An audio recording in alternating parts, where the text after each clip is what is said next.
Praise the Lord. கர்த்தருடைய வார்த்தை இது மே மாதம் 1ஆம் தேதியிலே நம்மோடு கூட சொல்லப்பட்ட வார்த்தை என்னவென்றால், ஏசாயா தீர்க்கதரிசன புத்தகம் 54ஆம் அதிகாரம் 10ஆம் வசனம்.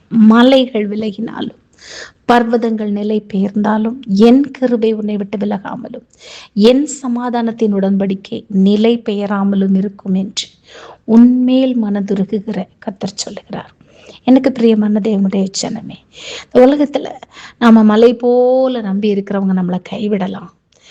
பர்வதம் போல உயரமாய் இருக்கிறவர்களை பார்க்கும் பொழுது நாம நினைப்போம், இவங்க என் பக்கத்துல இருக்கிறாங்க, எனக்கு எதிராக எந்த ஆபத்தும் வராது, மழை என் மேல் விழாது, வெயில் என் மேல் அடிக்காது, இவர்கள் பர்வதம் போல் எனக்காக என் பக்கத்தில் சுவராக நிற்கிறார்கள் என்று சொல்லி அந்த பர்வதங்கள் போல் இருக்கிறவர்கள் நிலை பெயர்ந்து போகலாம்.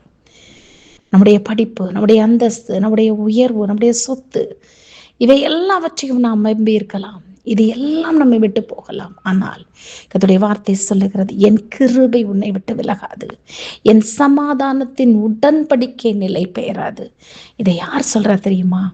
ஓ மேல மனதுருகுகிற கர்த்தர், ஏன் மேல மனதுருகுகிற கர்த்தர் நம்ம கையை பிடிச்சு சொல்றார். நன்றியோடு செபிக்கலாமா?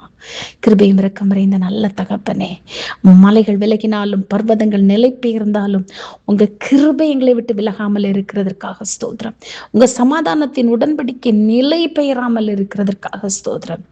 நீங்க எங்க மேல் மனதுருகுகிற கர்த்தராக இருக்கிறதற்காக ஸ்தோத்திரம். உங்க அன்புக்கு நன்றி இயேசப்பா. இந்த மாதம் முழுவதும் பாதுகாத்து வழி நடத்துங்க. இயேசு கிறிஸ்துவின் நாமத்தில் பரிசுத்த ஆவியானவருடைய ஒத்தாசையில் கேட்கிறோம் எங்கள் ஜீவனுள்ள பிதாவே. ஆமென்.